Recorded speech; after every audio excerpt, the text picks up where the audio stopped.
Good afternoon, hello, and welcome to the OMNI Coalition News Show, also known as TOCNS, TOCNS. This show is an amalgam of strange, weird, bizarre, off-the-wall, and otherwise things you don't normally see anymore from most news sources these days. During a time of political overabundance and divisiveness, we present you with more unifying topics to discuss.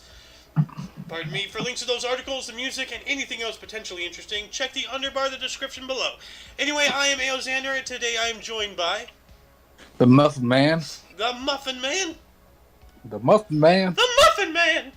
The Muffin Man. And today is Moon's Day, also known as Monday, November 7th, 2022. I don't know how to math anymore.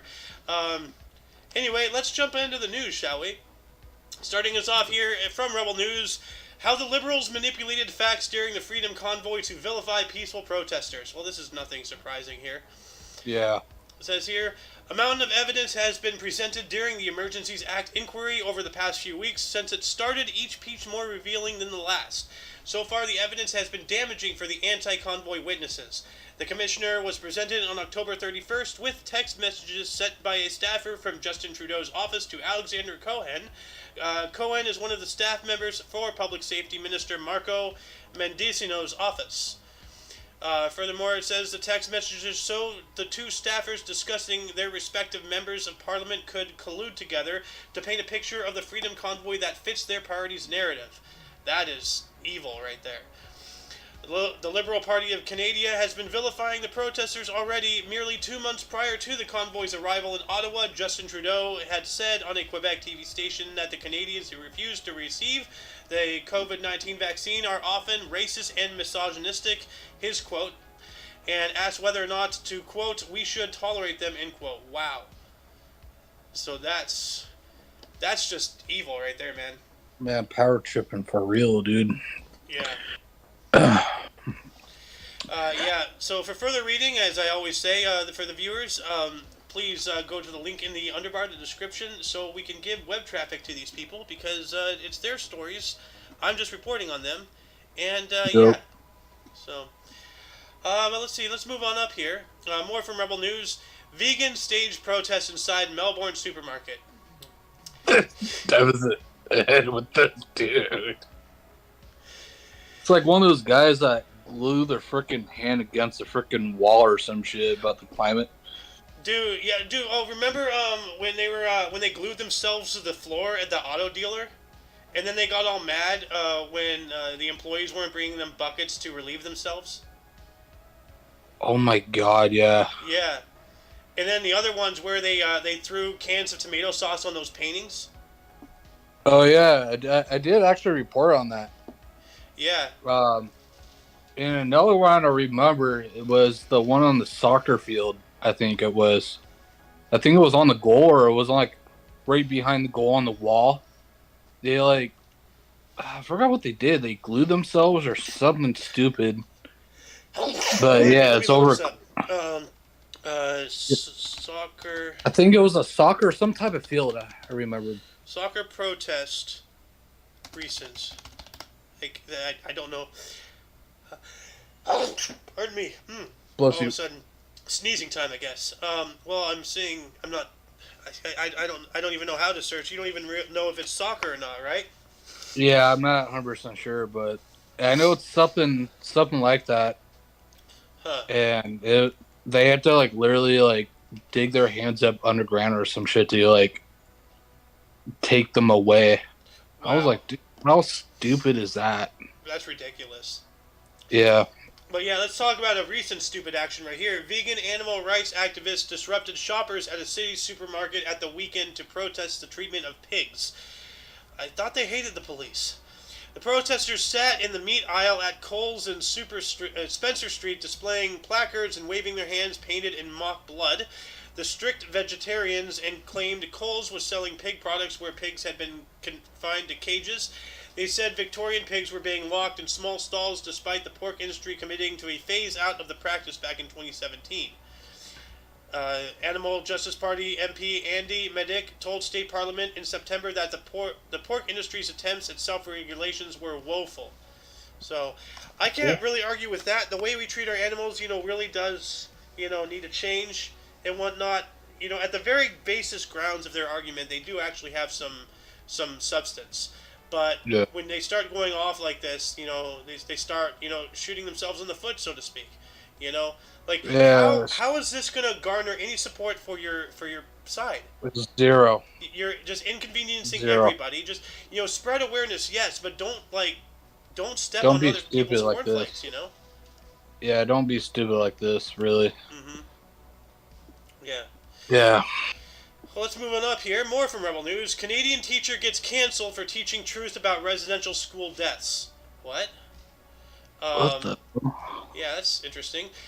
Jim McMurdy, son of retired Chief Justice of Ontario Roy McMurdy and an award-winning educator of nearly 40 years, says his, quote, nonconformist teaching which sometimes combats the political indoctrination of school, end quote, has been met with him being suspended twice, his pay docked, and him now facing a recommendation for termination by the Abbotsford School District. Wow. What did he do, though? His tweet here, it says, this is Dear Humphrey, so this is somebody else. Will our schools ever teach kids the truth and correct the misinformation they spread about the Kamloops Indian Residential School discovery? No mass grave and not a single body discovered. We were talking about this a couple weeks ago. They believe that there's a mass grave under a school of like children and whatnot of a Native American tribe that got massacred. It says here, McMurdy's second suspension occurred after he said teachers were asked to educate the children about the then recent claim by the Tikimloops Te Sikwidimpic First Nation band that, quote, the remains of 215 children who were students of the Kamloops Indian Residential School, end quote, some as young as 3 years old, had been discovered buried at the former Kamloops Indian Residential School, KIRS. Jim, whose teaching specialty in history, then began to teach the kids about the main cause of death during the time residential schools were in operation. The primary cause of death, illness, predominantly tuberculosis, along with secondary causes such as fires and neglect. So this is a very interesting and very deep subject here that I don't really have any much idea of, so I don't really have much to add to it, personally. So, yeah, always something like that is always intriguing, but yeah. But see, if someone's wrong, then prove them wrong. Like, don't deplatform them and cancel them, doctor pay, suspend them, and all that stuff. Like, that's just really fishy. Like, if he's wrong, okay, but if you're punishing him for him being wrong, then maybe he's right. Why are you punishing him? yeah, it's just a little bit too far. It makes it a little fishy. Yeah. Anyway, moving on up here from Oddity Central. Japanese company launched fur-inspired bed linens that feel like petting a cat. I know you want a pair of these. A set of these. Japanese clothing and housewares company Nason has recently launched its most intriguing product yet, a line of bed linens and blankets that try to mimic cat fur. I just hope they don't shed. Studies have shown that petting a cat for just 10 minutes reduces the levels of stress hormones, and any cat lover will tell you just how relaxing the experience can be. Right here. So, can you tell us, Mr. Field Tester, is this a true statement? I'll say for a little bit, but yeah. I mean, what man doesn't want to pet a fine pussy, Got this one right here. Yep. But what about people who would love to have a pet cat but are living in rented apartments that are not allowed pets? Or how about people who are allergic to cats? What are they supposed to do to relax? Well, here's a new Neko cat feel material developed by Nissan comes into play. The Japanese company just launched a line of bed Neko feel linens that it claims to mimic the feel of cat fur. Sounds like I just read a commercial. Yeah, it does kind of. But this doesn't look anything new. I have a blanket that looks like this, actually. One of those soft blankets. I got one on my bed and it's soft as hell, so Yeah. Yeah. Oh, but look at this. This is interesting. My blanket does not look like that. It looks like it's one of those expensive blankets you buy from like a 5-star home fashion place Pier designer. 1 or something? Something like that, yeah. Or Yeah. Huh. I'm not a big shopper, so I can't really tell you like the big stores out there. But yeah, Yeah. Well, I'd like to try it. It looks interesting. I wouldn't mind like do like a trial very quick. I think a 30-day trial. I was like, oh, if you like it, you can keep it. Dude, I'm just wondering, like, obviously the Quagmires of the world are gonna get this. Can you imagine? I don't even need to say it. That'd be scary. Yeah. That'd be fucking scary. Can you imagine quagmiring, with that blanket? Oh, Giggity, giggity. that would feel so soft. My goodness. All right, before we get Sidetrack. yeah, deplatformed due to overly overt, adult content. More from Oddity Central here. Poisoning trees to create the world's most expensive wood. I don't like that. Wait. Go back to the title very quick. Poisoning trees to create the world's most expensive. Why? I don't know. It sounds really bad. I mean, I get about fashion, but we need to fucking breathe too, man. That's him. Says IV therapy is usually associated with curing illness, but when it comes to creating the world's most expensive wood, IV drips are a means of delivering poison. So they are IV dripping. Like here, look at that. They have IV drips. They're poisoning trees with IV bags. That's so weird. That looks like some kind of like a zombie sci-fi film. It looks kind like of. some weird form of harvesting maple syrup. It guy does look like that. It does. Anti-gravity maple syrup. Oh shit! It's high. It's going up. Dude, I wonder if there is a cannabis-infused maple syrup. Anyway, about a week ago here, a couple of photos showing large IV drips filled with a dubious-looking liquid hanging from trees went viral on Chinese social media. Of course, it's China, prompting all kinds of reactions from people. Some wondered if it was an art installation designed to raise awareness about the rampant deforestation taking place on a global scale, or about the human-made pollution killing plant life, while others were convinced that it was a genuine treatment method designed to save trees from fungi or other parasites. There were even those who said it was vandalism, that the bags were filled with human urine, and all of these theories turned out to be wrong. It kind of does look like urine, to be honest. If your piss is that dark, you need to drink some Gatorade, my friend. That's not good. Yeah, that is bad. Hydrate, motherfucker. Hydrate. Hydration. That's not hydration. That's dehydration. Cheers, mate. Fine, I'll drink some cola as well, in the spirit of unhealthiness. Of health, unhealthiness. Yep. Let's see here.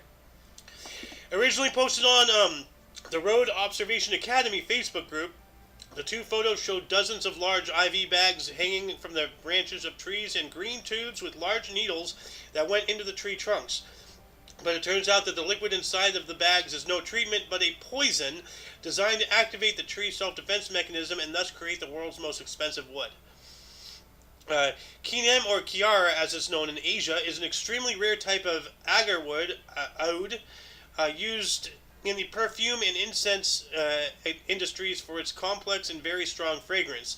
Interestingly, the heartwood of the agarwood tree is relatively odorless, but certain conditions the tree produces a type of dark resin that creates precious agarwood, and that's where the IV therapy comes in. So they're artificially forcing the tree to start a defense mechanism for what I believe sound like incense candles. Yeah, or perfumes or whatever the case. Yeah. Yeah. Well, that's awful. Like, intentionally harming life. That's where I draw the line right there, you know? That's no. It's China, so what are you going to do? Yeah, but just... oh my god, they're using old soda bottles in this one. Huh. I mean, whatever they get their hands on, they will do it, I guess. Yeah. But I mean, that's just weird. It's not good. It's uncool. Flat out. No, I'm good. Yeah. More from Oddity Central, and hey, something that you might actually be interested in here, Muffin. This company creates the world's smallest TV sets. Oh, what the hell? Tiny Circuits, a hardware company specializing in creating tiny electronic devices, recently unveiled the world's smallest television sets. When it comes to modern TV, the general consensus is that the bigger the better, but one company is trying to prove that it can be successful by going against the trend. Tiny Circuits, an open source hardware company that makes all sorts of tiny electronic devices, has created the world's smallest television sets, the Tiny TV 2 and Tiny TV Mini.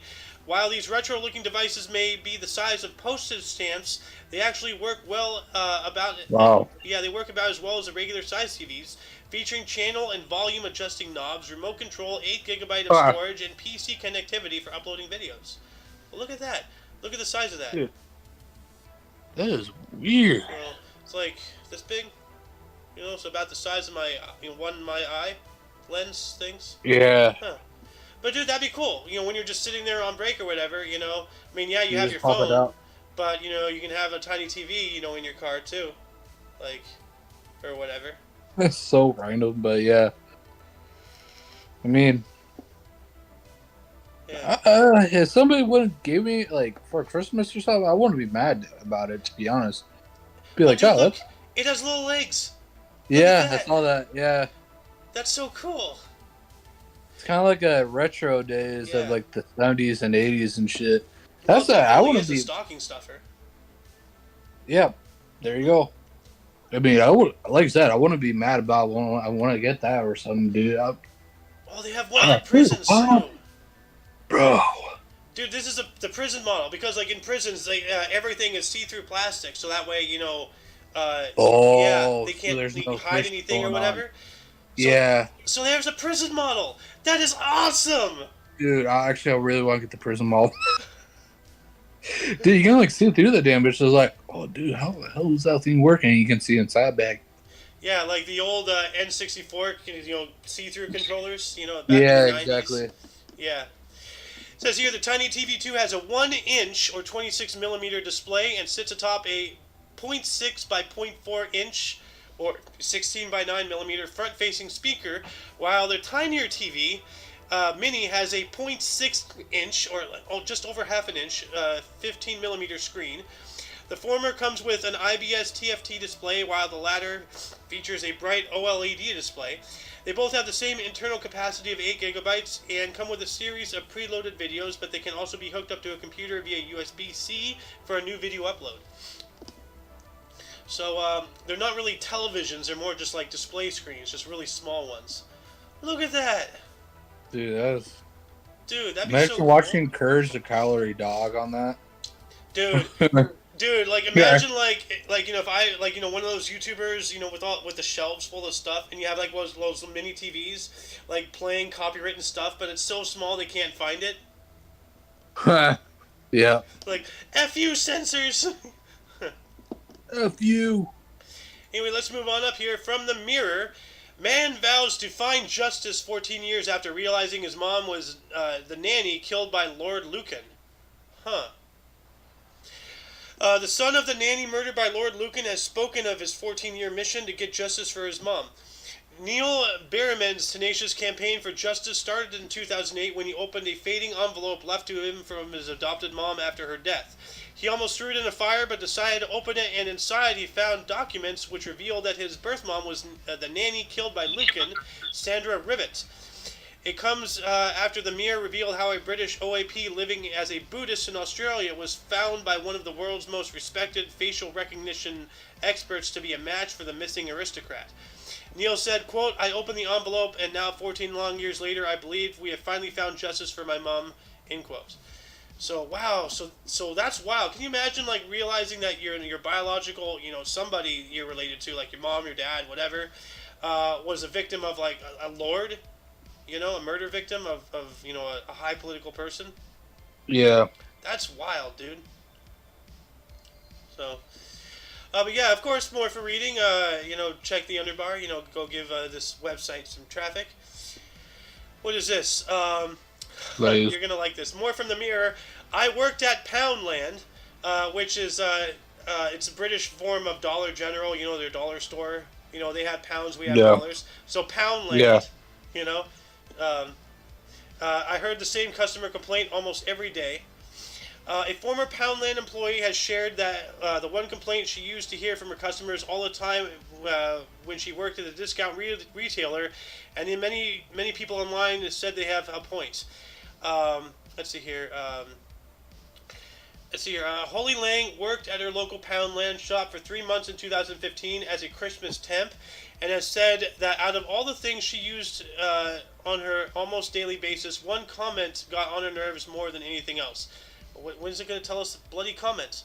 Trying to see the comment here.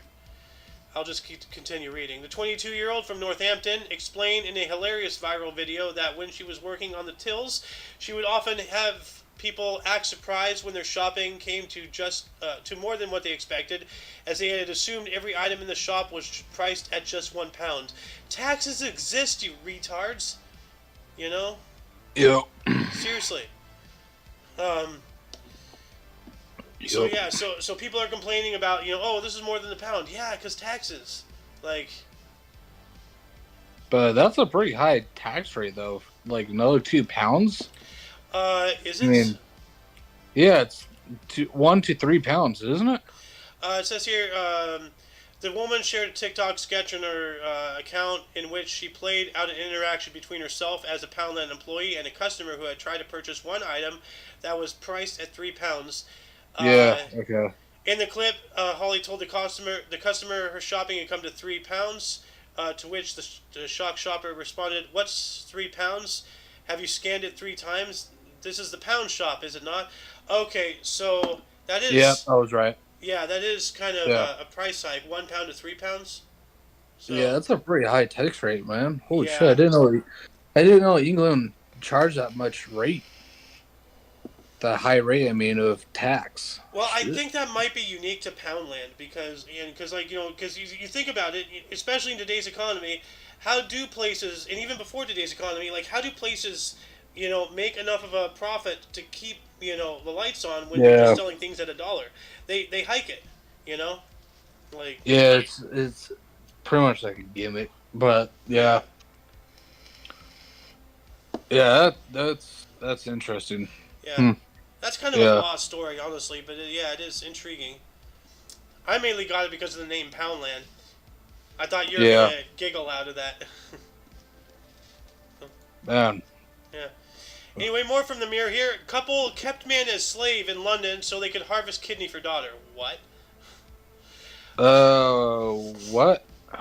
A couple and their daughter allegedly plotted to harvest a man's kidney after keeping him as a slave in their London home.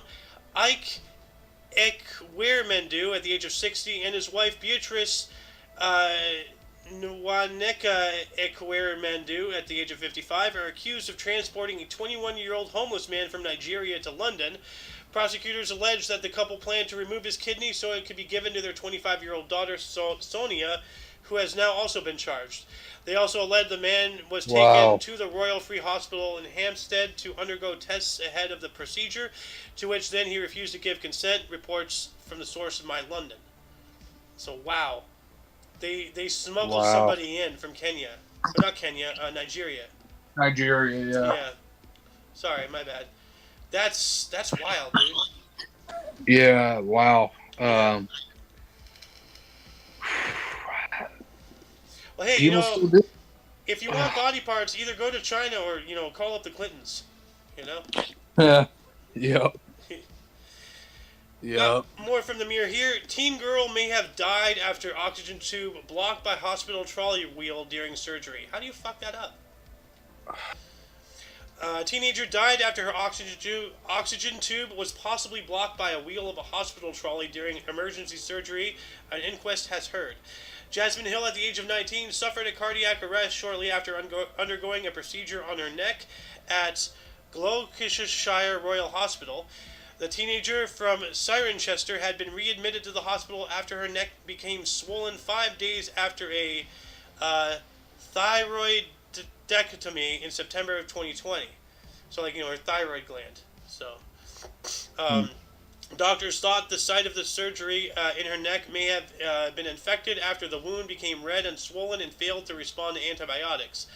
Gloucestershire's coroner's court heard that one ear, nose, and throat specialist attempted to use a needle to relieve the swelling, but when that failed, they decided Miss Hill needed to be taken to a theater to have the wound cleaned and under general anesthetic. So yeah, I'm just gonna end reading there. So, but from the title, it sounds like they just parked a trolley cart on top of a hose. I mean, how do you do that? Like, I think it's my theory. I really hope it.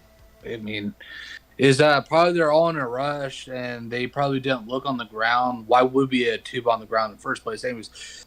But probably they're in a rush, parked the cart on top of the tube, and then left without double checking, causing her death. Fortunately, that is the most likely scenario. Because knowing hospitals, when they get like pretty busy, they usually run all over the place. Oh, hospitals are a madhouse, dude. Yeah, they're. It's actually honestly surprising there's not more deaths when you think about it. Like, I mean, like, you know, there was a problem actually. You know, like doctors and whatever competed against each other to see who can have longest shifts. Like, remember how they had like 96-hour shifts straight, stuff like that. Yeah. And they've done it. They've done away with that a while ago. I actually remember reporting on that sometime. I'm not sure if it was in the news or the History Show, but I'm talking years ago. I reported on that. But whatever the case, like obviously, we're not there yet. Still losing people needlessly. So, but this is a tragedy at 19. That's young too. Yeah. Let's move on up. More from the Mirror. Woman nearly dives straight into 16-foot tiger shark's gaping mouth in a heart-stopping video. Oh. Yeah, the video is loading, but let's see if I can find it on TubeView. Woman almost dives into, here we go, shark's mouth. Let's see here. Serve dirty water. I'm gonna expand this a little bit. Right Whoa, there, wow. I see it. Holy shit. Oh my god. Serve dirty water. Oh, I reset it. Sorry. Right there, wow. Watch out. Oh. Wow. That he was coming for her too, dude. That was freaking close, dude. Oh, I didn't know if I got that. Wow. Dude, she got lucky, bro. Dude, why are you getting she is in? still going. Stop. You absolute lunatic. Bro, she has more Right guts there, wow. than every Holy fucking crap. living being on this planet. Wow. Dude. If I see the shark once, I'm out. Dude, That's it. I'm not even going to be there. Like, that's why I don't go in the ocean, because shit like that is in there. I don't want to be in there. So I like the ocean, but when it comes to serious stuff like that, yeah, I'm out. I'm bouncing. Bye. Yeah. Out of here. Well, I don't think I need to read the rest of this. We just saw, what it was. So yeah. Yeah, moving on up to UPI. ESPN announcer breaks world record for longest cornhole shot. Huh. An ESPN announcer broke the Guinness World Record for the longest cornhole throw when he tossed a corn-filled bag 76 feet into a hole in a wooden target. You know cornhole, right? Yes, yeah. I played it a lot. Marty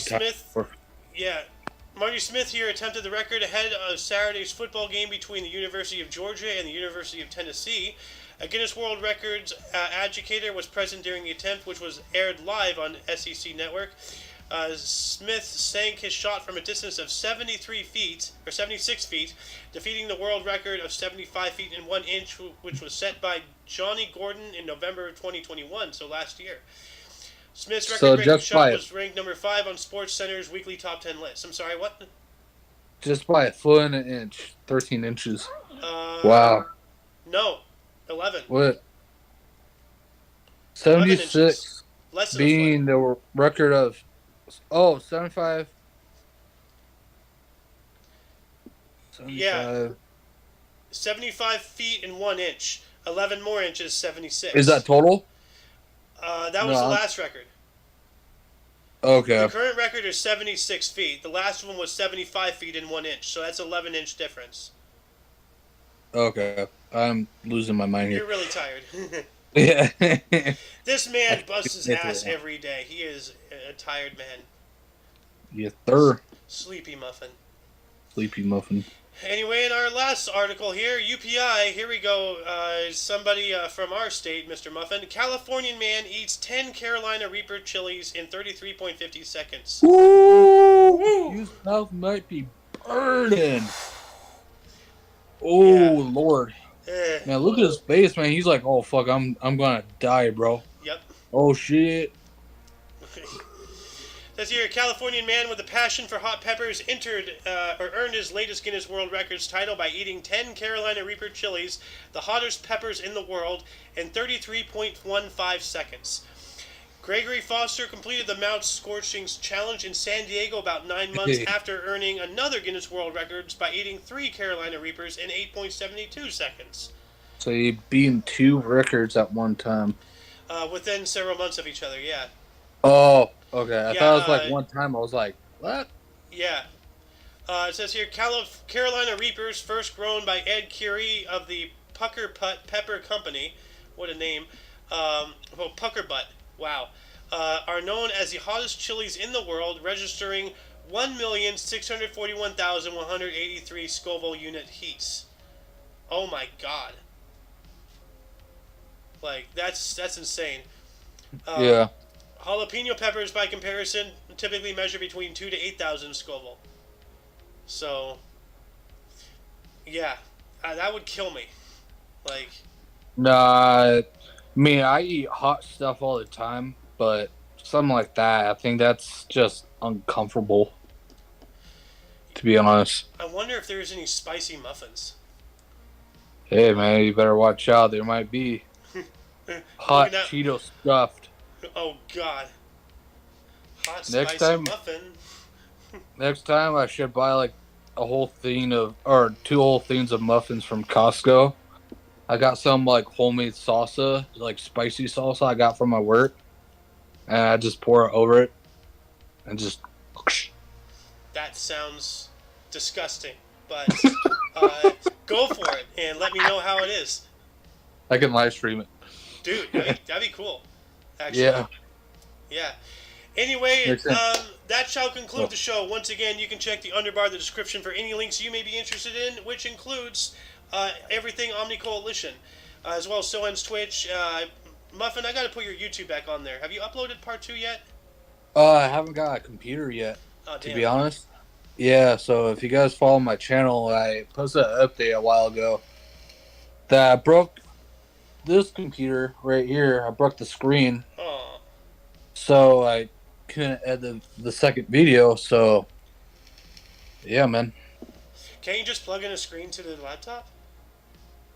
I don't have one. I don't have like a second monitor or anything. Damn. Yeah, so. Well, anyway, for your dose of different, odd, and otherwise unknown news, we stream Monday, Wednesday, Friday at 3 p.m. Pacific time. Anyway, for all of you and all of us, I am Xander, And the Muffin Man? the Muffin Man. The Muffin Man! The Muffin Man! Anyway, until you catch us on Wednesday, or if you're interested in a history, we have a history show every day at 10 in the morning Pacific time, TDH, This Date in History. Whenever you see us next time, until then, don't forget to look right and left at every intersection, rate 5 thumbs, and subscribe. Until then, toodaloo! Let's go.